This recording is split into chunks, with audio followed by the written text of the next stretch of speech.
नमस्कार, आप देख रहे हैं हल्ला बोल। आपके साथ मैं हूं अंजना ओम कश्यप। देश कोरोना के संकट में है, लॉकडाउन का असर दिख रहा है, आंकड़े फिलहाल काबू में है, फिर भी लॉकडाउन को लेकर राजनीति थम नहीं रही है। रमजान शुरू हुआ तो ओवैसी सामने आए और सरकार पर जमकर हमला किया। ये पहली बार नहीं है जब लॉकडाउन में असदुद्दीन ओवैसी ने सरकार पर निशाना साधा। पहले वो सरकार की कोशिशों को मजहबी रंग देने की कोशिश कर चुके हैं। रमजान शुरू हुआ तो असदुद्दीन ओवैसी ने एक बार फिर मोर्चा खोला। एआईएमआईएम के मुखिया ने सरकार पर हमला किया। अनप्लान्ड तरीके से वजीर आजम ने लॉकडाउन किया और फौरन उठे और ऐलान कर दिया। आज बहुत ज्यादा गुर्बत है, बहुत ज्यादा परेशानी है। आपके अनप्लान्ड लॉकडाउन की वजह से भारत की आवाम को, खास तौर से गरीबों को इतनी ज्यादा तकालीफ का और ये तमाम लोगों को इसका सामना करना पड़ रहा है। इससे पहले भी ओवैसी सरकार पर हमला बोलते रहे हैं। कई बार ओवैसी ने आरोप लगाया कि महामारी पर मजहबी रंग चिपकाकर बीमारी पर भ्रम फैलाया जा रहा है। नोटिस जारी कर, बयान जारी करती है, मगर इतने दिनों में कितनी नफरत फैला दी गई, कितनी नफरत फैला दी गई। मारा और पीटा जा रहा है, बोर्ड लगा दिए जा रहे हैं कि यहां पर मुसलमान अलाउड नहीं है। आखिर ये नफरत क्यों? वो कहते हैं मुस्लिमों को बलि का बकरा बनाया जा रहा है। ओवैसी ने अलग अलग राज्यों में फंसे मजदूरों को लेकर भी सरकार को घेरा। कि सिकंदराबाद रेलवे स्टेशन से, नामपल्ली रेलवे स्टेशन से, काचीगुड़ा रेलवे स्टेशन से कब ट्रेन का इंतजाम किया जाएगा, कब मुंबई से, पुणे से इन माइग्रेंट लेबरर्स को अपने अपने वतन, अपने देश गुजरात से, अहमदाबाद से कब मौका मिलेगा? क्या प्लान है आपके पास? लॉकडाउन पर सियासत लगातार हो रही है। महामारी के इस दौर में 30 दिन तक लॉकडाउन के इस मुश्किल काल को झेल चुका देश आने वाले दिनों के लिए कमर कस रहा है। इस बात को आज विश्व में कोई नहीं नकार सकता कि लॉकडाउन ही सबसे कारगर हथियार है, खास तौर पर भारत जैसी जनसंख्या वाले मुल्क में। आज एक दिन में जहां अमेरिका जैसे देश में भी सिर्फ पिछले 24 घंटे में 3176 लोगों की मौत हुई है, वहीं मरीजों का आंकड़ा 8.5 लाख के पार जा चुका है और 50,000 से ज्यादा लोगों की मौत हो चुकी है। भारत में भी मरीजों का आंकड़ा 23,000 के पार गया है और अब तक 718 लोगों की मौत हो चुकी है। इन आंकड़ों के बोझ के नीचे भी आखिर ये राजनीति दम क्यों नहीं तोड़ती? हाईवे पर आप रात में जाकर देखिए, लोग चल रहे हैं, पैदल जा रहे हैं, 500 किलोमीटर, 600 किलोमीटर। ये अजीब मामला है कि आखिर कब सरकार इन गरीबों की तरफ रुख करेगी? आपने पैकेज का ऐलान किया, बताइए फिर कहां पर उसका फायदा हो रहा है? ओवैसी से पहले कांग्रेस वर्किंग कमेटी की बैठक में सोनिया गांधी ने भी सरकार पर लॉकडाउन को लेकर सवाल उठाए थे।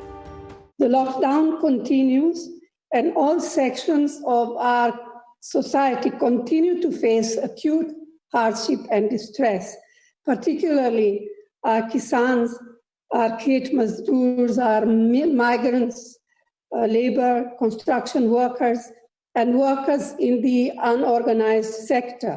कि उनको सकारात्मक राजनीति का परिचय देने का एक मौका था कि वो आगे आते, सपोर्ट करते, वॉलंटियर्स बनते, लेकिन ये केवल पब्लिक स्टेटमेंट और समाज में भेद तैयार करने वाले जानबूझकर ये विषय उठाते हैं।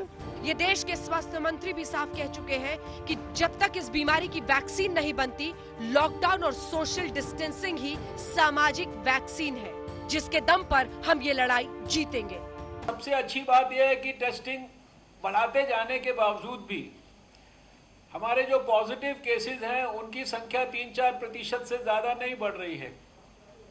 इसलिए बहुत विश्वास के साथ मैं आपके साथ ये बात कहना चाहता हूं कि सब एक्सपर्ट्स से बात करने के बाद भी, क्योंकि ये हम सब के मन में भय रहता है कि कहीं हम स्टेज 3 में तो नहीं चले गए हैं, लेकिन हम निश्चित रूप से अपने देश को स्टेज 3 में जाने से अभी तक आप सबके सद प्रयासों से उसको बचाकर रख पाए हैं।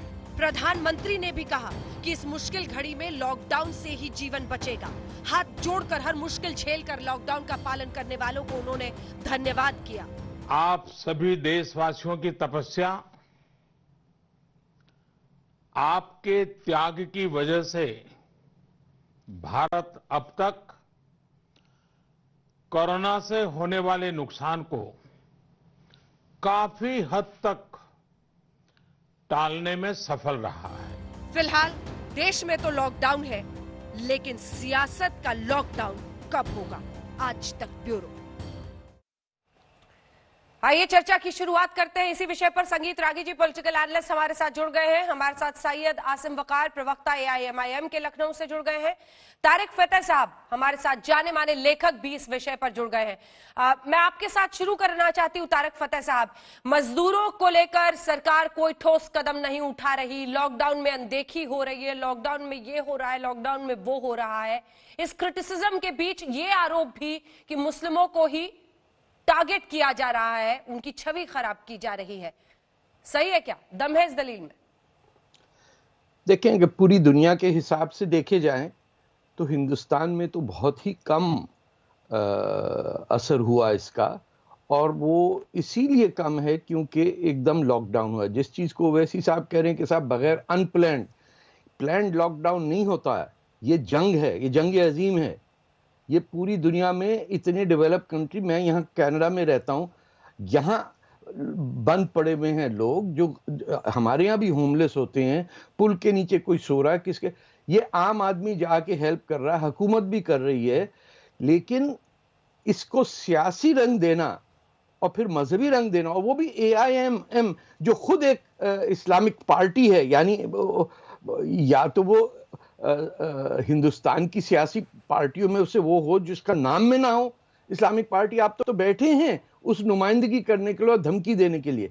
तो इससे सिर्फ मुसलमान, हिंदुस्तान के मुसलमानों को इस्तेमाल करके उनसे सियासी गेन करने का मकसद है। वरना मैं पूरा ऑब्जर्व कर रहा हूं, रूस में क्या हुआ, चीन में क्या हो रहा है। ये हिंदुस्तान बचा हुआ है इस वक्त, और ये अगर लॉकडाउन नहीं होता, और जो फिर निजामुद्दीन में भी जो हुआ, एक मुसीबत आ जाती अगर ये इसी तरह बैठे रहते कि साहब प्लानिंग क्या करनी। आपको पता है इंडिया में प्लानिंग एक दफा किसी चीज की शुरू हो जाए तो 2-3 महीने तो उस प्लानिंग में ही लग जाते हैं। ये तो बड़ा इंस्टेंट करके सबको बचा लिया है कि भाई ये टेम्पररी तकलीफ दुनिया भर में है। मैं 2.5 महीने से घर में बंद पड़ा हुआ हूं यहाँ, लोगों की तनख्वाहें कट गई हैं, को मिलियन के हिसाब से लोग अनएम्प्लॉयड हैं यहाँ। वो तो हुकूमत पैसा प्रिंट करके बचा रही है ना। आप इंग्लैंड का हाल देखिए, स्विट्जरलैंड का देखिए, इटली का देखिए। ये तरक्की पसंद मुल्क हैं जहां मेडिकल सिस्टम्स हैं, जहां सोशल नेटवर्क ऐसा है कि कोई भी भूखा नहीं जाता। वहां पे मुसीबत आई भी तो आप बेचारे मोदी जी के पीछे पड़ गए कि उन्होंने सत्यानाश कर दिया। आसिम वकार साहब जवाब दीजिए इसका। देखिए, मोदी जी के पीछे कोई नहीं पड़ा है। मोदी जी देश के प्रधानमंत्री हैं, उनसे जो बंद पड़ रहा वो कर रहे हैं, लेकिन उनकी जिम्मेदारी हम सबसे ज्यादा है। और उनकी जिम्मेदारी ये है कोई भूखा ना सोए।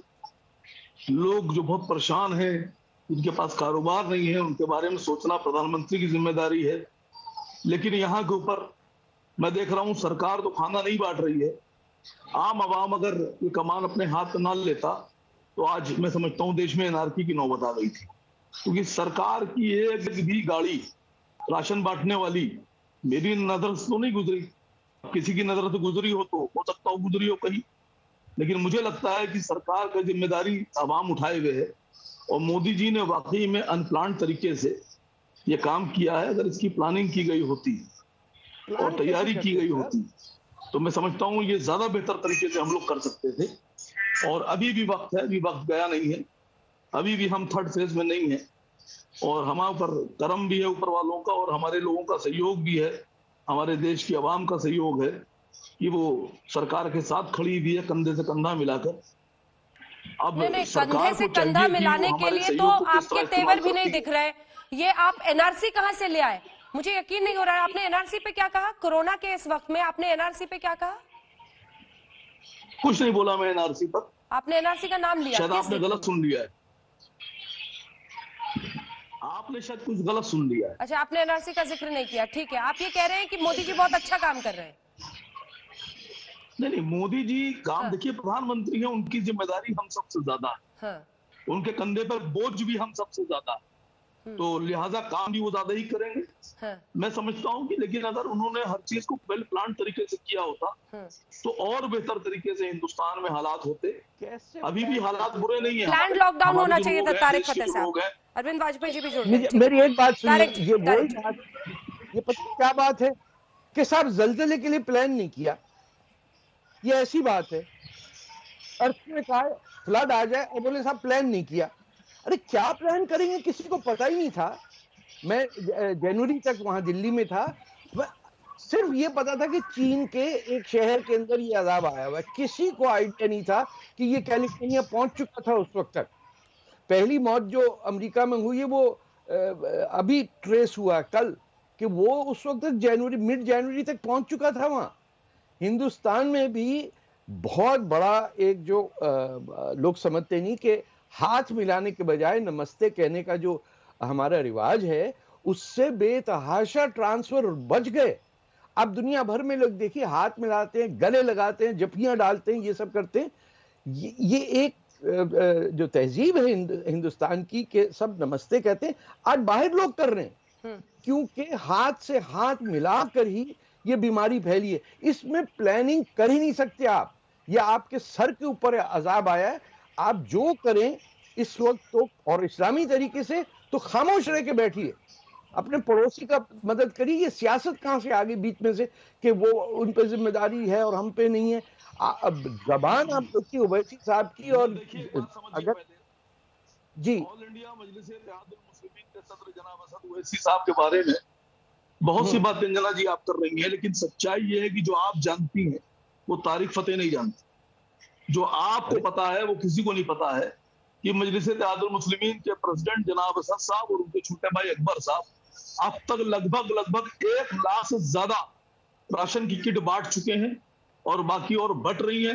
मैं समझता हूं हिंदुस्तान का दुनिया में अकेली पार्टी है, पहली पार्टी है जो इस तरह से मदद लोगों की कर रही है। आप लोग को मजलिस इत्तेहादुल मुस्लिमीन का ये फेस भी दिखाना चाहिए। तो एक बात ये भी बता दीजिए, जो पूरे देश को नहीं पता है वो आपको कैसे पता है कि भारत सरकार कोई भी कोशिश नहीं कर रही, देश के किसी हिस्से में खाना नहीं पहुंचाने की कोशिश हो रही है?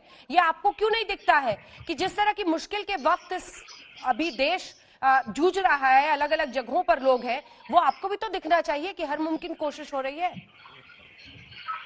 नहीं, मैं तो आपसे कह रहा हूं कि अगर हो रही है तो बहुत अच्छी बात है। नहीं तो फिर ये पॉलिटिक्स करने की क्या जरूरत है? रमजान के पहले वाले आज तक सरकार की कोई गाड़ी देखी है, कोई राशन किट देखी है, किसी को मिला है राशन सरकार की तरफ से, तो बहुत अच्छी बात है। फ्री में तो नहीं मिल रहा है। आप मोदी जी सबसे अपील करते फिर रहे हैं कि इसको तनख्वाह मत रोकना और उसका किराया मत लेना और उसकी सैलरी मत छोड़ना, लेकिन आप ये बता दीजिए कि इधर महीना हुआ इधर बिजली का बिल हाजिर हो गया, लोग काम नहीं कर रहे हैं, लोगों की दुकानें बंद पड़ी हैं, कारोबार बंद पड़े हैं, लोग घरों में कैद हैं, लोग पैसा नहीं ला पा रहे हैं, और 2-2 हजार रुपए 3-3 हजार रुपए 1500 रुपए के बिजली के बिल आ रहे हैं। सरकार को चाहिए, कुछ नहीं कर पा रही है तो बिजली का बिल ही माफ कर दे। सरकार कुछ नहीं कर रही है, अगर करे तो मैं समझता हूँ एक ही बात कहेंगे, हम तो एक ही बात कहेंगे कि रमजान का महीना शुरू हुआ है और रमजान के महीने में ये लोग बड़े पवित्र तरीके से रहते हैं, पाक तरीके से रहते हैं, तो अल्लाह ताला इनको मानसिक हालात इनका ठीक करे कि ये कोरोना से लड़ाई है जनाब। आज भी क्रिटिसाइज करेंगे क्या? मोदी से आज भी लड़ेंगे, सरकार से आज भी लड़ेंगे, कोरोना से लड़िए ना। अपने मुस्लिम भाइयों को बताइए कि पथराव न करें डॉक्टरों पे, अपने मुस्लिम भाइयों को बताइए कि छुपे न जाके सरेंडर करें, कोरोना लाइन में जाएं। क्यों नहीं करते ये चीजें? अपील क्यों नहीं फतवा जारी करते हैं? जरा कसम खा के एक काम कीजिए, अपने हृदय पे हाथ रखिए और अपनी गीता और महाभारत जो भी किताब आप मानते हो, रामायण जो भी मानते हो, वेद जो मानते हो आप, उस पर हाथ रखे कसम खा के बता दीजिए कि डॉक्टरों पे हमले सिर्फ मुसलमानों ने किए हैं, हिंदुओं ने नहीं किए हैं। जरा कसम खा के बताइए तो मैं गिनाना शुरू करूंगा। आपका दिल जानता है, आपका दिल जानता है कि ये मोदी की सरकार है, मोदी की सरकार है जिसने कंट्रोल कर लिया। मोदी जी ने 24/7 लग के एक एक चीज की जानकारी लेके इम्प्लीमेंटेशन, एग्जीक्यूशन, गरीबों को राशन 1,70,000 करोड़, 2,000 रुपए राशन डबल कर दे। कुछ आप झूठ बोलोगे, आपको सब जानकारी है, क्यों गुमराह करेंगे, किस लिए गुमराह करेंगे आप, मुझे ये समझ नहीं आता है। देखिए ये महामारी है, महामारी। आप कह रहे हो कि प्लानिंग नहीं करी, इसकी प्लानिंग की जाती है। असीम जी मैं आपके पास आऊंगी जवाब लेने, वकार साहब मैं आपके पास आऊंगी जवाब लेने, उनको बात पूरी कर लेने दीजिए, मैं आऊंगी फौरन आपके पास, आप जरूर जवाब दीजिएगा। जो सवाल आप उठा रहे हैं वो लाजमी है, वो सही सवाल भी है, लेकिन वकार साहब रुक जाइए बारी बारी से, अब वाजपेयी साहब बात पूरी करें। नहीं हम जवाब हमें क्लैरिफाई तो करने देना। हम ये कह रहे हैं कि इन्होंने ये कहा कि प्लानिंग करनी चाहिए थी, बात इनकी मान ली। अगर रैंडमली कोई चीज आ गई तो उसकी प्लानिंग कैसे होगी, लेकिन हमने 30 दिन में प्लानिंग करी है। 350 लैब काम कर रहे हैं, 5.5 लाख टेस्ट हम कर चुके हैं, गरीबों को राशन दे रहे हैं, जो माइग्रेंट लेबर है उनको पहुंचाने का काम भी सिलसिला शुरू हो गया है, जो स्टूडेंट फंसे हैं उनको भी लाने का काम हो गया। देखिए मनरेगा का काम शुरू हो गया, कुछ जो जरूरी चीजें उसमें एग्जम्पशन भी दे रहे हैं। देखिए मेरा हाथ जोड़ के निवेदन है, विरोध मत करिए, ये समय नहीं है राजनीति का, ये बिल्कुल समय नहीं है वकार साहब। अगर कंधे से कंधा मिलाकर करने की बात करते हैं तो आपको लोग वाहवाही करेंगे। आप सही बात को सही कहिए, गलत को गलत करिए। हाँ कुछ खामियां हो सकती हैं, उसमें सजेस्ट करिए ना, नेगेटिविटी क्यों फैलानी है, 15 दिन बाद नेगेटिविटी फैलाना।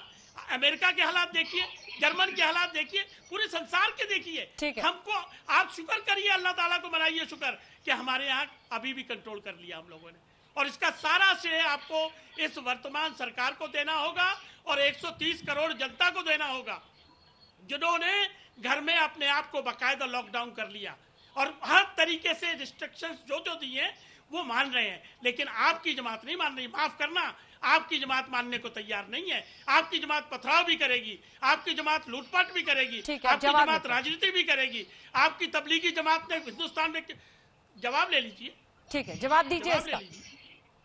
आसिम वकार साहब देखिए वाजपेयी जी, मैं आपसे सिर्फ इतना कह रहा हूं कि जो भी धर्म की किताब आप मानते हो, चाहे वो रामायण हो, गीता हो, महाभारत हो, उस पर कसम खा के बता दीजिए हाथ रख के कि जो पथराव डॉक्टरों पे हुआ ये सिर्फ मुसलमानों ने किया, इसमें हिंदू शामिल नहीं है कहीं भी।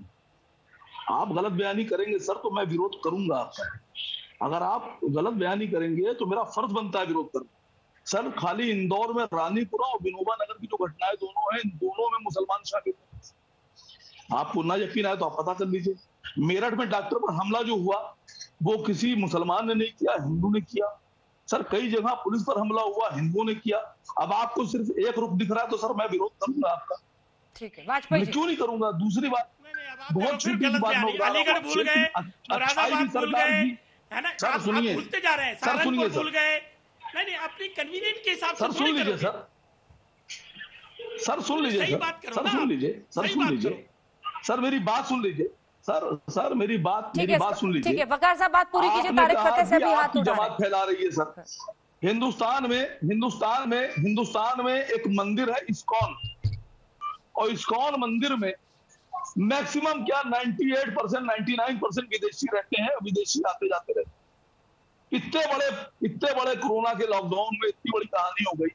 इस्कॉन मंदिर में कितने विदेशी थे, कितने अमेरिकन थे, कितने ब्रिटिशर्स थे, कितने कौन थे, किसी की जांच हुई सर? आपने पूछा सर? किसी की जांच कराई आपने? कोई जिक्र किया आपने? वहां तो 100% विदेशी रहते हैं। आपको सिर्फ एक सेकंड आसिम वकार साहब देखिए, इधर से मामला आएगा तो उधर का मुझे कोट करना है वाली पॉलिसी नहीं चलेगी। अगर कहीं से कोई मरीज आता है तो उसकी जांच कोई कैसे रोक सकता है? किसी की तबीयत बिगड़ेगी तो उसके आंकड़े को उसको अस्पताल जाने से कोई कैसे रोक सकता है? देखिए 30% मामले निजामुद्दीन मरकज से आए। एक सेकंड मिस्टर वकार, गलत बातें मत कोट कीजिए। देखिए बहुत संभल कर बोलिए। 30% आप सुनिए, तो आपकी यही आदत है, जब आप बोलते हैं तो किसी को नहीं सुनना चाहते। 30% मामले, मुझे मजबूर आपको एहसास है इस बात का?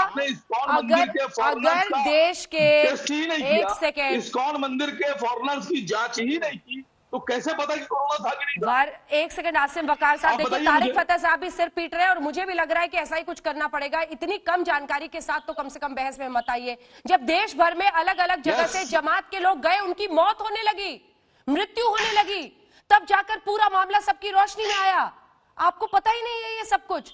अलग अलग जगहों पर जाकर, चाहे वो जम्मू कश्मीर की पहली मौत हुई हो, वो मरकज से गए हुए एक व्यक्ति की हुई, जो वहां पर निजामुद्दीन मरकज के बाद लखनऊ में गया, देवबंद में गया, जम्मू में गया, श्रीनगर में गया, कई मस्जिदों में रहा, उसकी मौत हो गई थी। किसी की तबीयत खराब होगी, कोरोना से मौत होगी, उस आंकड़े को कोई नहीं छिपा सकता, ना सरकार, ना पुलिस, ना प्रशासन। कैसी बात कर रहे हैं आप? 30% मामले अगर निजामुद्दीन मरकज से निकले तो ये एक सच्चाई है, ये एक फैक्ट है, जिसको बताने में, जिसकी सबसे ज्यादा रिपोर्टिंग हो रही है, तो उसके पीछे एक वजह है। अगर ऐसा ही कोई एक और सिंगल सोर्स किसी भी जगह से बनता है, किसी भी धर्म स्थान से, किसी भी जगह से, तो उसकी उतनी ही रिपोर्टिंग होगी। अगर लखनऊ में एक सिंगर की वजह से 2-2, 3-3 जो बड़े बीजेपी के नेता थे वो भी कटघरे में आए, वसुंधरा राजे, दुष्यंत सिंह, वो राष्ट्रपति से मिले थे, वो भी खबर दिखाई गई। आप लोग क्यों खबरों को रंग देने की कोशिश करते हैं और मुद्दे से भटकाते हैं? मुद्दे से भटकाना सही नहीं है। अब आपको समझ में आ रहा है मैं क्या कह रही हूं? इसलिए अगर मरकज से निकले थे तो आप इस्कॉन का जिक्र कीजिए, ये गलत है। जहां से मामले निकले, जहां पर संक्रमण पाया गया, जहां पर हालात बेकाबू हुए, आपको पता है कितने पुलिस वाले वहां पर गए लोगों को निकालने के लिए, वो भी अब पॉजिटिव हो रहे हैं, उनको क्वारंटाइन किया गया है। उनके परिवारों की क्या गलती है, आप ये बताएं संगीत रागी जी। देखिए, मैं जमात का प्रवक्ता नहीं हूँ, हाँ, और ना ही मैंने अपनी जबान से इधर मैंने इस आपने कहा ना, इतनी देर में मैंने कोई जिक्र आपने किया, मरकज के सामने इस्कॉन का जिक्र किया। मैंने ये कहा कि जब वाजपेयी जी ये कहते हैं कि मुसलमान हमला करते हैं, तो मैंने कहा था कसम खा के यही बता दी कि हिंदू हमला नहीं करते। जब आप एक धर्म के बारे में टारगेट कीजिएगा, संगीत रागी, एक धर्म को टारगेट कीजिएगा, एक धर्म के लोगों को टारगेट कीजिएगा, तो मैं उसी ये समझ में नहीं आ रहा। रागी जी, इसके बाद फौरन आ रही हूं। आप कैसे यकीन कर सकती हैं कि आप हमारी कौम को गाली बकेंगी और मैं सुन लूंगा? नहीं, कोई कौम को गाली नहीं बका है। पिछले दिन भी मैंने दिखाया था शोहर में, मध्य प्रदेश में शोहर में जो हमला हुआ था वो मुस्लिम समुदाय के लोग नहीं थे।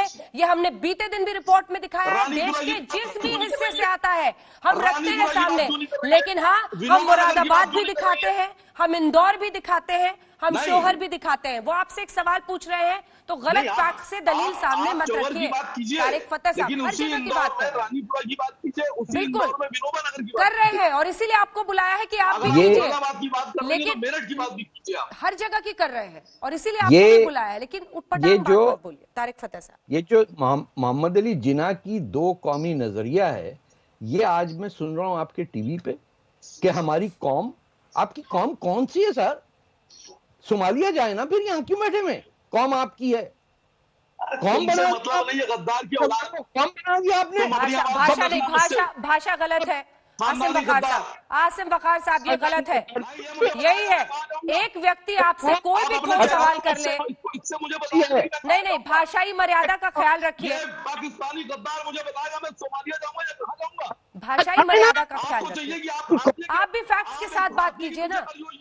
आप एक पाकिस्तानी की वजह खड़ी हो रही है। नहीं, मैं उनके मैं अब शब्दों के खिलाफ बोल रही हूँ। आप भी अच्छी और शालीन भाषा में उतना ही कड़ा प्रहार कर सकते हैं, बस थोड़ा दिमाग से काम लेने की जरूरत है, गुस्से से नहीं। प्लीज आप भी उतना ही प्रहार कीजिए, लेकिन भाषाई मर्यादा मत भूलिए प्लीज, अपशब्द मत बोलिए। तो मैं शालीन भाषा में आ रहा हूँ। ये हजरत ठीक है, वो पूरा कर ले, मेरी बात पूरी कर ले, आप भी बोलिए। आजम ये मुझे बताएंगे, ये नस्ली गद्दार आजम, इनके तारिक फतेह साहब, इनके वालिद भी तारिक फतेह साहब देखिए, एक आसिम वकार साहब ये गलत है। आसिम वकार साहब ये आप पर रिफ्लेक्ट करता है अगर आप इस तरह से पर्सनल अटैक कर रहे हैं। वो एक सोच पर बोल रहे हैं, उस सोच पर आने दीजिए। उन्होंने कोई पर्सनल अटैक आप पर नहीं किया है। बोलिए तारिक फतेह साहब। आप जब खामोश कराएं सर, इनको भी खामोश तो कराइए। ये मस्जिद समझ के बैठे में चिल्ला रहे हैं वहां से, वैसे भी रमजान है, भूख लग रही होगी आपको। देखिए बात, मुझे पता है कि आप मस्जिद में आवाज नीचे कीजिए, एक सेकंड आवाज नीचे कीजिए।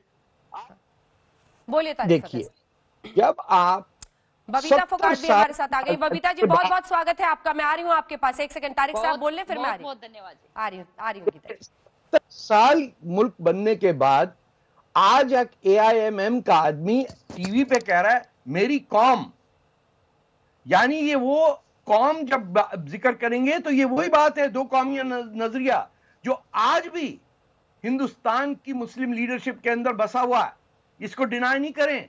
AIMM 47 के अंदर जब इनका रूट था, ये पाकिस्तान ज्वाइन करने की बात करते थे। इनके बुजुर्ग जो थे, हैदराबाद शुड ज्वाइन पाकिस्तान, ये बात हुई थी। ये हमको बेवकूफ ना समझे कि बाहर कि आपको ब्लैकमेल करके ये जो बात कहना है, इनको 70 साल गीता जी को दिखाई वीटो की अब नहीं है इनके पास। अब मुसलमान आके कह रहे हैं कि जान छोड़ो हमारी मौलवियों, माफ कर दो हमें, तबाह कर दिया तुमने मदरसों में डाल डाल के।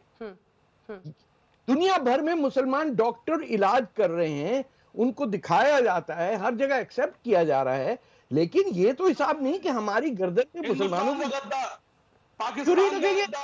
ठीक है बबीता फोगाट जी, बबीता फोगाट जी, अगर कोरोना को हराना है तो एक साथ आना होगा, उसमें आप धर्म और मजहब का रंग नहीं दे सकते हैं, और अगर उसकी आड़ में कोई बचने की कोशिश करता है तो उसका भी सच सामने आना चाहिए। बिल्कुल, देखिए देश से बड़ा कुछ भी नहीं है। सबसे पहले आता है हमारा देश, उसके बाद आती है इंसानियत, धर्म तो उसके बाद में आता है। तो हमें अपने देश को सबसे पहले बचाना है और कोरोना को हराना है। और इसमें माननीय प्रधानमंत्री नरेंद्र मोदी जी ने भी कहा है कि पूरे देशवासियों को एकजुट होकर हमें साथ आने की जरूरत है, और कोरोना जैसी महामारी को, इस संकट की घड़ी में हम सबको एकजुट रहना है और इसको हराना है। हम इसको तभी हरा पाएंगे जब हम सब लोग एक साथ आएंगे। जी, मजहब के आधार पर, लेकिन अगर असदुद्दीन ओवैसी ये कहते हैं कि मजहब के आधार पर कुछ लोगों को टारगेट किया जा रहा है, लगभग 100 ऐसे लोग हैं जिन्होंने आज चिट्ठी लिखी है कि मुस्लिमों की छवि खराब की जा रही है कोरोना के इस दौर में देश के अंदर। ये वो लोग हैं जो अपनी राजनीतिक रोटियां सेकना चाहते हैं, अपनी राजनीतिक चमकाना चाहते हैं, लेकिन वो किसी ने भी ये नहीं कहा कि किसी धर्म के ऊपर, किसी जात के ऊपर, लेकिन जब खुद लोग अपने आप धर्म की आड़ लेकर वो धर्म के ठेकेदार बनकर सामने आते हैं कि हमारे धर्म के ऊपर ये बोल दिया, ये कर दिया, वो कर दिया, किसने बोला है? किसी ने भी नहीं बोला। लेकिन आप लोग धर्म की आड़ लेकर देश को नुकसान पहुंचा रहे हैं, देश को आप बर्बाद करना चाहते हैं। तो सबसे मैं कहूंगी कि बुरी बात हमारे देश के लिए इससे बड़ी और कुछ भी नहीं हो सकती। हम नाम दिखा रहे हैं उन लोगों के आड़ लेकर। जी गीता जी, हम आप एक बार फुल स्क्रीन दिखाइए गीता जी। हम उन लोगों के चेहरे दिखा रहे हैं जिन्होंने ये चिट्ठी लिखी है, जिसमें एसवाई कुरैशी साहब से लेकर वजाहत हबीबुल्ला साहब जो कि पूर्व अध्यक्ष हैं, अल्पसंख्यक आयोग के एस दुलत साहब, कश्मीर पर पीएमओ में पूर्व ओएसडी रह चुके हैं, नजीब जंग साहब जो इससे पहले एलजी थे, हर्ष मांदर साहब जो कि पूर्व आईएएस अधिकारी हैं, इन सब ने चिट्ठी लिख के कहा है कि मुस्लिमों की छवि कोरोना के इस दौर में, शिवशंकर मेनन शामिल है, पूर्व विदेश सचिव, जूलिया रिबेरो जो कि पूर्व आईपीएस अधिकारी हैं, इन सब ने चिट्ठी लिखी है और उनका कहना है कि मुस्लिमों की छवि खराब की जा रही है। क्या होगा आपका जवाब इनको? देखिए, इनको मेरा यही जवाब है कि कोई भी मुस्लिमों की छवि खराब नहीं कर रहे, खुद ही लोग अपनी छवि खराब कर रहे हैं। क्योंकि लोगों ने जिस तरह से डॉक्टर नर्सों के ऊपर थूका है, जिस तरह नंगे बदन होके घूम रहे हैं, उनको शर्म आनी चाहिए। और फिर लोग उनके शुभ चिंतक बनकर उनकी साइड भी ले रहे हैं। कम से कम इतना तो सोचिए, आप किनकी साइड ले रहे हैं? जो गलत कर रहे हैं उनकी साइड ले रहे हैं आप देश को नुकसान पहुंचाना चाहते हैं। आप देश को नुकसान पहुंचाएंगे और लोग, और फिर कहते हो आप कि हमारे धर्म संकट में पड़ा है, हमारे धर्म के ऊपर सवाल किसी ने उठाया है? किसी ने भी नहीं उठाया। लेकिन आप लोग खुद अपने धर्म की आड़ के लेकर उसको खुद नुकसान पहुंचा रहे हैं, देश को भी नुकसान पहुंचा रहे हैं। क्यों वकार साहब? अगर सलमान खान, मैं तारिक फतेह साहब, ठीक है आप अपनी बात बोल ले, फिर मैं आऊंगी वकार साहब के पास। सलमान खान ने भी वीडियो बनाया, सलमान खान ने सीधा ऐसे ही लोगों को संदेश दिया। उन्होंने कहा कि अगर आप इस तरह से शेर बन रहे हैं और नियमों को तोड़ रहे हैं तो क्या आप में हिम्मत है कि अपने घर वालों को कांधा दे सके? लोगों की मौत हो रही है इस बीमारी से, इसकी गंभीरता को समझिए।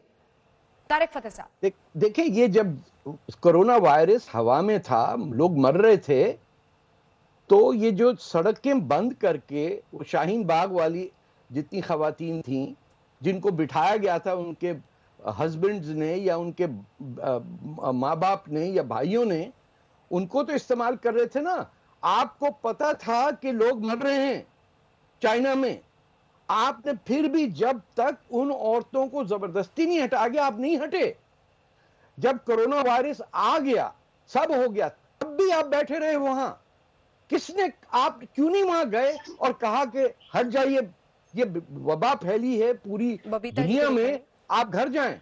नॉट वन मुस्लिम लीडर, ये जो मौलवियों में है, एक ने नहीं जाके कहा, बल्कि जो मुसलमान तरक्की पसंद है वो भी घर में बैठे रहे। किसी ने हिम्मत की थी कि मौलवी के सामने बोले कोई।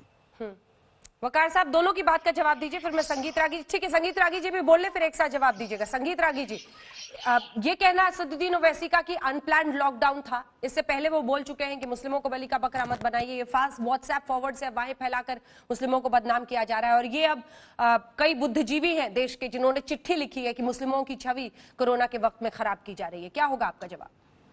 देखिए, लॉकडाउन पर जो लोग रुदाली कर रहे हैं, एक बार जरा वो दुनिया के आंकड़े देख लेते और भारत की तुलना कर लेते, तब उनको पता लग जाएगा कि भारत ने अनप्लान्ड किया या ज्यादा बेहतर तरीके से काम किया है। दूसरी बात, ये जो लोग जो हैं वो सिग्नेचर गैंग है, ये नरेंद्र मोदी के खिलाफ बहुत पहले से भी होते आ रहा है, आज भी हो रहा है। मुसलमानों की छवि कोई हिंदू समाज नहीं खराब कर रहा है, मुसलमानों की छवि मुस्लिम समाज का हिस्सा ही कर रहा है। जहां तक उनके साथ भेदभाव करने की बात है, तो मुझे नहीं मालूम है कि एक तबलीगी मुसलमान और तालिबानी मुसलमान में क्या अंतर है। दोनों के चेहरे पर ये लटकाया हुआ नहीं है कि ये तबलीगी मुसलमान है और ये नॉन तबलीगी मुसलमान है। जहां तक तबलीगियों का सवाल है और मुसलमानों के रहने का सवाल है, वो एक ऐसे एरिया में रहते हैं जो आम मूलचाल की भाषा में वो घेटो एरियाज हैं। अब वहां से कौन निकल कर के आ रहा है, क्या फल बेच रहा है, क्या सब्जी उड़ रहा है, ये प्लीज जरा सुन लीजिए। तो उसमें किसी को पता नहीं होता है, इसीलिए लोग इतनी सावधानी जरूर बरत रहे हैं और ये बरतेंगे इसलिए क्योंकि मुस्लिम समाज का जो तबलीगी हिस्सा है वो भारत सरकार से आज तक भी कोऑपरेट नहीं कर रही है। और दुर्भाग्य है कि जो वकार जी जिस पार्टी से आते हैं, उन्हीं की पार्टी ने निजामाबाद में डॉक्टरों पर हमला किया था, सेवा वर्करों पर हमला किया था। ये तो आप ही की पार्टी ने हमला किया था निजामाबाद में। आप कैसे बता रहे हैं? आज तक एक महीने के अंदर MIM की पार्टी के अध्यक्ष ओवैसी साहब ने एक बार भी तबलीगियों से अपील नहीं किया, मुस्लिम समाज से ये अपील नहीं किया कि जो घरों में छुप करके बैठे हुए हैं उनको बाहर निकालिए। कम से कम सरकार को आप बता तो सकते थे कि यहाँ निकल कहां से रहा है। मस्जिदों से निकल रहे हैं, लखनऊ की मस्जिद से निकल रहे हैं, बरेली की मस्जिद से निकल रहे हैं। 1 मिनट और, 45 लाख साधु संत इस सनातन धर्म से जुड़े हुए हैं। और जानते हैं संगीत रागी जी, अरे आप ही की बात कर रहे हैं, बड़ी खबर आ रही है। दर्शकों को तो खबर मत रोकिए, कम से कम खबर बताने दीजिए। आपने अभी कहा जमात के लोग कहाँ छिपे हुए हैं, तो आज तक नहीं एक्सक्लूसिव इंटरव्यू कर लिया मोहम्मद साद के साथ, मौलाना मोहम्मद साद। मैं इस पर आप सबकी टिप्पणी लूंगी, जल्दी से अपने दर्शकों को बता देते हैं। मौलाना साद ने आज तक से बातचीत की है और उसने हमारे लिखित सवालों का लिखित में जवाब दिया है, यानी अभी भी खुलकर सामने आकर इंटरव्यू देने को मौलाना मोहम्मद साद तैयार नहीं है। लेकिन ये कहना है कि जांच एजेंसियों को पता है कि मैं कहां हूं, मैंने कोरोना टेस्ट करा लिया है। अब पिछले 2 दिन से तो ये इंटरव्यू में यही बता रहे हैं कि कोरोना टेस्ट करा लिया है, न जाने कहां से कराया है कि इनकी रिपोर्ट ही नहीं आती। मेरे बेटे के सामने घर की तलाशी हुई है, क्राइम ब्रांच जो कर रही है, कह रही है वो हम कर रहे हैं। इससे पहले जानकारी आई कि शामली में उसके फार्म हाउस पर छापा पड़ा, दिल्ली में पड़ा, लेकिन वहां पर वो नहीं मिला। अब समझना यह है कि आखिर ये जो लुका छुपी का इस वक्त खेल चल रहा है, कराया है टेस्ट, रिपोर्ट कराया है कि नहीं, रिपोर्ट का इंतजार है। जैसे ही रिपोर्ट आती है हम जांच एजेंसियों को सूचना देंगे, ये कहा है मोहम्मद साद ने इस इंटरव्यू में। डॉक्टर्स की सलाह पर मैं क्वारंटीन में रहा, लेकिन प्रोटोकॉल टेस्ट के लिए कहता है और इसीलिए मैं टेस्ट करवा रहा हूं, करवा लिया है मैंने। मरकज के दूसरे साथी भी 3 हफ्ते का क्वारंटाइन पूरा कर चुके हैं। अच्छा, ये भी आपको बता दें 28 मार्च के बाद से ही ये पूरा मामला है और तब से ही ये लगभग 24-25 दिन का वक्त गुजर चुका है। उनका 2 से 3 बार टेस्ट हो गया है। हमने लॉकडाउन में किसी को नहीं बुलाया, बल्कि लॉकडाउन के बाद सारे आयोजन रद्द कर दिए। ये अपना पक्ष मौलाना साद कर रहा है। जल्दी से अपनी बात अब पूरी कीजिए, जल्दी से बात पूरी कीजिए। अभी भी ओवैसी जी वही काम कर रहे हैं। प्लाज्मा थेरेपी के बारे में अभी सुनिश्चित नहीं हुआ है कि ये जो उपाय है वो बिल्कुल कारगर है, लेकिन आज भी वो मुसलमानों से अपील यही कर रहे हैं कि प्लाज्मा के लिए आप सड़कों पर आइए। ये क्या तरीका है, ये क्या तरीका है, ये क्या करना चाहते हैं? ये फिर से चाहते हैं क्या, ये चाहते हैं क्या कि मुसलमान सड़कों पर आकर के लॉकडाउन का उल्लंघन करें? हैदराबाद के अंदर तो इन्होंने किया है, निजामाबाद के अंदर जो है वो जो डॉक्टर्स है उन पर तो इन्होंने ये किया है। और कई बार एक तुलसीदास जी ने ठीक है, लिखा जवाब है, सुनिए। वो हमने वो नमन नीच के अति दुखदाई, यदि दुष्ट वंदना करे तो समझ लेना चाहिए कि भारी विपत्ति है। आप भी थोड़ी वैसी जो हमेशा नहीं, भाषाई मर्यादा का आप भी ख्याल रखिए संगीत रागी जी। जहर उगलते रहते संगीत रागी जी, देश के खिलाफ, संगीत रागी जी, भाषाई मर्यादा का आप भी ख्याल रखिए। ठीक है, बिल्कुल मैंने ये किया है, मैं वकार साहब जवाब को दीजिए। कोट कर रहा हूँ। ठीक है, वकार साहब जवाब दीजिए। देखिए, सबसे पहले तो बबीता फोगाट जी ने जो कहा था मैं उनका जवाब दे दूं कि बहन, आप नहीं जानती हैं सियासत क्या होती है। सियासत का मतलब ये होता है कि बदनाम करना। मैं आपको एक किस्सा सुना दूं कि एक जमाने में सद्दाम हुसैन के खिलाफ ये कहा गया था कि इसके पास केमिकल हथियार है और ये हथियार है और वो हथियार है, और उसके मरने के बाद, उसके बेटों के मरने के बाद 2014 में ब्रिटेन के प्रधानमंत्री ने कहा कि हम लोगों ने झूठा प्रचार किया था, इराक में सद्दाम हुसैन के पास कोई हथियार नहीं था। ये जो आप अभी कह रही थी नंगे नाच रहे हैं, नंगे घूम रहे हैं, ये कर रहे हैं, वो कर रहे हैं, जब आप अदालत में जाइएगा तो कोर्ट भी आपसे कहेगा कि कोई प्रूफ है आपके पास, एविडेंस है। प्रवचन रोकिए, एविडेंस आपके पास नहीं होगा, तो जिस चीज का आपके पास एविडेंस नहीं है उस चीज को इधर कान से सुनने के लिए नहीं बैठे हुए हैं। ये सच्चाई है कि तबलीगी जमात जो है वो सिंगल सोर्स बना है। ये सच्चाई है कि मुस्लिम समाज ने उसको कवर देना शुरू किया है। सबूत है ना कोई गवाह। मुस्लिम समाज यदि बाहर आकर के खड़ा होकर साथ ये करता होता। ठीक है, वकार जी की जवाब तो एक सेकंड बोलने दीजिए, वकार साहब को बोलने दीजिए, जवाब दे रहे हैं। लेकिन वकार साहब आप तो कुछ और ही पहुंच गए। थोड़ा संजीदा तो रहिए कोरोना की जंग पर, कोरोना पे रहिए। आप तो सद्दाम हुसैन पे पहुंच गए। कोरोना की जंग पे संजीदा हूँ मोहतरमा, मैं बिल्कुल संजीदा हूँ। मैं आपसे कह रहा हूँ कि ये लड़ाई हम सबको मिलकर लड़ना है। हाँ। लेकिन अगर इसमें आप पूरा का पूरा ठीकरा हमारे ऊपर फोड़ने की कोशिश करेंगे और मुसलमानों के खिलाफ एक साजिश करेंगे तो बबीता जी ऊपर फर्ज बन जाएगा जवाब देना। मैं आपसे शुरू से बबीता जी, मैंने बात कही कि सबसे पहले हम एक चीज मैं पूछना चाहती हूँ कि जिन लोगों ने जो लेटर लिखा है, क्या उन लोगों ने ये लेटर लिखा कि जिन लोगों ने ऐसी हरकतें की हैं उनको सख्त से सख्त सजा मिलनी चाहिए? कौम का मतलब सिर्फ समाज ही नहीं होता है, मुसलमानों के लिए कौम देश के रूप में भी प्रयोग किया जाता है। मैं एक सवाल करना चाहती हूँ कि जिन लोगों ने ये लेटर लिखा है उन लोगों से एक सवाल करने की, उन लोगों ने लेटर ये लिखा कि जो लोग ऐसी गंदगी फैला रहे, जो लोग ऐसी हरकतें कर रहे हैं उनको सख्त से सख्त सजा मिलनी चाहिए। बताता हूँ आपसे, सहारनपुर में बकायदा पुलिस को सामने आके वीडियो जारी करना पड़ा कि ये जो प्रोपेगेंडा किया गया है कि जमाती नंगे घूम रहे थे और ये वो गलती, वो लोग सब गलती के ऊपर गलती किए जा रहे हैं और आप उनकी साइड ले रहे हैं। ये कहना पड़ा। आपने पुलिस का वीडियो नहीं देखा जिसमें पुलिस ने कहा कि आप लोगों को शर्म आनी चाहिए कि वो लोग गलती कर रहे हैं, आप उनकी साइड ले रहे हैं। आपने एक बार भी नहीं कहा कि वो लोग गलत कर रहे हैं, हम देश के साथ खड़े, उन लोगों को सख्त सजा मिलनी चाहिए। आपको शर्म नहीं आना चाहिए कि आप कौम के खिलाफ झूठा प्रचार कर रही है? वो आपको एक अधिकार मिल गया कि आप फोगाट है इसलिए। मैं बबीता फोगाट हूँ, लेकिन अधिकार मिल गया कि आप किसी के खिलाफ बोल दीजिएगा। मैं इससे पहले मैं इस देश की नागरिक हूँ, मैं इस देश की नागरिक हूँ और जब मेरे देश को कोई भी नुकसान पहुंचाएगा मैं हमेशा बोलूंगी और उसके जो भी मेरे देश के खिलाफ बोलेगा मैं हमेशा उसके खिलाफ बोलूंगी, क्योंकि हमारे लिए सबसे पहले देश है, उसके बाद हमारा धर्म है। बबीता जी बोलिए, आप अपनी बात पूरी बोलिए।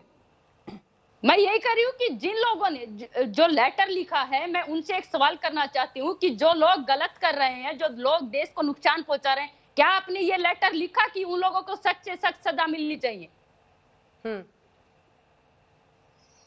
बिल्कुल, और यही सबसे बड़ी जिम्मेदारी भी होनी चाहिए थी। वकार साहब सामने आते हो वैसे साहब उनकी साइड ले रहे हैं आप। आपने एक बार भी ये सवाल नहीं किया, एक बार भी ये नहीं कहा कि जो लोग गलत कर रहे हैं उनको सजा मिलनी चाहिए। वो लोग देशद्रोही है, वो देश के खिलाफ काम कर रहे हैं। मैं आपसे कह रहा हूँ, पुलिस ने वीडियो जारी किया, इंस्पेक्टर ने खड़े अगर वो सही है तो फिर छुपने की जरूरत क्या है उन लोगों को? घूम रहे हैं, ये कर रहे हैं, वो कर रहे हैं, थूक रहे हैं। आइए अपना इलाज कराइए, आप सामने आइए, अपना इलाज कराइए। अगर वो सही है तो उनको छुपने की जरूरत क्या है? छुपते वो है जो गलत करते हैं। ये बात आप उनसे जाके पूछिए, मैं उनका प्रवक्ता नहीं हूँ। ये बात उनसे पूछिए जाकर। जो आपने इल्जाम मेरी कौम पे लगाया था, मैंने जवाब उसका दिया है। मैं किसी व्यक्ति का प्रवक्ता नहीं हूं। ये बात आपको पूछना, उनसे जाके पूछिए। जब वो खुद कह रहे हैं कि प्रशासन को पता है मैं कहां हूं, एजेंसीज को पता है मैं कहां हूं, मैं भी ये बात कह रहा हूं, ये 1920 नहीं है, ये 2020 है। अगर मोबाइल की लोकेशन सरकार को और उनको पता होता तो अब तक वो जेल की सलाखों के पीछे होते। और छापेमारी हो रही है वहां पर तो वो भागे फिर रहे हैं, मीडिया के भी सामने नहीं आ रहे हैं। मेल पे कहते हैं कि मेल पे सवाल भेजिए तो मेल पे जवाब देंगे। इसका क्या अर्थ है? अगर उन्होंने गलत नहीं किया तो वो छुप के वीडियो क्यों भेज रहे हैं, छुप के मैसेज क्यों दे रहे हैं? देश के सामने आके जवाब दीजिए ना। ये बात आप उनसे पूछिए ना, ये मुझसे क्यों पूछ रही है? आप उनका साइड लेने लगते हैं, इसलिए बोलना पड़ता है क्योंकि आप उनकी साइड ले रहे हैं। कमाल है, आप उनकी साइड ले रहे हैं, उनकी साइड से आप बोल रहे हैं। तारिक फतेह साहब, मैं जब तक ये कौम का कॉन्सेप्ट डिस्ट्रॉय नहीं होगा, हिंदुस्तान का खून यूं ही बहाते रहेंगे लोग। ये कहां से, ये कौम की बात आप कर रहे हैं? हमारी कौम और आपकी कौम, ये सो गए क्या हिंदुस्तानी? इस जहर ने पार्टीशन करा दिया, बांग्लादेश बना दिया, लाखों लोग मर गए इस कौम, दो कौमी नजरिया के चक्कर में। आज टीवी के ऊपर कौम की बात हो रही है। कौन सी कौम? सबको हमको पता है कि ये जब वर्ड कौम यूज होता है इसका मतलब क्या है। इसमें हिंदू हेट्रेड है, इसमें गजवा हिंद का चक्कर है। इनके दिलों में बैठा हुआ है कि जब तक हिंदुस्तान में हर शख्स मुसलमान नहीं होगा हमारा काम पूरा नहीं है। क्या ये जी, कैसे अलग अलग पार्टियां इस वक्त लॉकडाउन को लेकर गंभीर सवाल खड़े कर रही हैं, कैसे अर्थव्यवस्था को लेकर, तो कभी मजदूरों को लेकर, तो कभी मजहबी रंग को लेकर। लेकिन सवाल तो ये है कि लॉकडाउन के भरोसे ही इस वक्त ये देश तमाम परेशानियों को झेलता हुआ कोरोना से, इस महामारी से जंग लड़ रहा है। इसी पर आप देख रहे थे बहस, हमारे साथ हल्ला बोल में देखते रहिए आज तक।